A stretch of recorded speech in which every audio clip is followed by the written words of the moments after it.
नहीं, इससे एक बात साफ जाहिर होती है कि महाराष्ट्र और बिलखुसूस मुंबई में जो भारत का फाइनेंशियल कैपिटल है, वहाँ पर एक जंगल राज चल रहा है। और बड़े अफसोस के साथ ये बात कहना पड़ता है कि मुंबई की पुलिस जो अपने प्रोफेशनलिज्म के लिए पूरे भारत में मशहूर है, वहाँ पर इस तरह की हत्याएं हो रही हैं। तो इससे एक बात मालूम होती है कि वहाँ की शिंदे और फडणवीस की सरकार के पास कोई पॉलिटिकल विल नहीं है। वो पुलिस को बंद करके रखे हैं, उनको काम करना नहीं दे रहे। और तीसरा ये है कि उनको सिर्फ इलेक्शन की फिक्र है। महाराष्ट्र और मुंबई में जो आम जनता है, उनकी सेफ्टी का उनको ना कोई पासो लिहाज है, ना उसका कोई प्रोग्राम है उनके पास। और एक 3 मरतबा के एमएलए और जो खुद उनकी पार्टी के अलायंस में है, आप उसकी हत्या कर दी जाती है, जिसम में 3-3 गोलियां मारी जाती हैं। तो ये बड़ा ही दर्दनाक, अफसोसनाक और शिंदे और बीजेपी सरकार की सरासर नाकामी है ये। और इससे एक पैगाम मिलता है कि वहाँ पर कोई भी सुरक्षित नहीं है।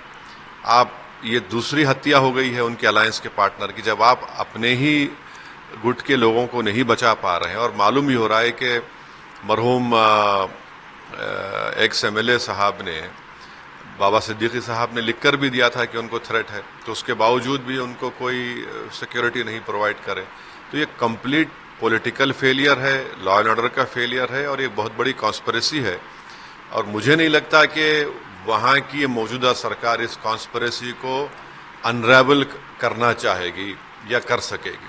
सर, चुनाव होने हैं सूबे में, क्या उसके ताल्लुक से आपको कुछ दिख रहा है कि नहीं? इसको एक आदमी की तो जान चले गई, एक उनकी दोनों औलादें, उनका बाप, उनका बेटा और उनकी बेटी अपने वालिद से महरूम हो चुके हैं, वो यतीम हो गए हैं। तो आप चुनाव से ज्यादा यह है कि वहां की सरकार ने पुलिस को कमजोर करके रख दिया, खासतौर से मुंबई की पुलिस को, जो उनका प्रोफेशनलिज्म एक मशहूर था। वहां का इंटेलिजेंस का नेटवर्क लगता है कि बिल्कुल खत्म होकर रह गया। और चुनाव के सामने, ऐन चुनाव के सामने इस तरह की हत्या एक सीनियर लीडर की होती है, तो यकीनन इसका जनता, इसका खमियाजा वहाँ की सरकार को भुगतना पड़ेगा। मगर अफसोस ये है कि खमियाजा आम जनता भुगत रही है कि उनको सिर्फ पॉलिटिकल मैनिपुलेशन, जोड़ तोड़ की राजनीति से शिंदे और फडणवीस की सरकार को मतलब है। वो अपनी जान को बचाने की फिक्र में है। उनको इस बात की फिक्र नहीं है कि वहाँ की जनता, वहाँ के लोग कितना अपने आप को अनसेफ महसूस करते हैं। तो यकीनन ये जनता, महाराष्ट्र की जनता इनको सबक सिखाएगी, क्योंकि इस तरह दिन कोई गाड़ी के करीब आकर 3-3 गोलियां चला देता है बाबा सिद्दीकी के ऊपर। और उन्होंने हालिया दिनों में मालूम हो रहा है कि उन्होंने लिखकर भी दिया था कि उनकी सिक्योरिटी में इजाफा किया जाए। तो ये मुंबई के लिए, जो भारत का एक फाइनेंशियल कैपिटल है, ये मैसेजिंग जो हो रही है, बहुत गलत मैसेजिंग जा रहा है।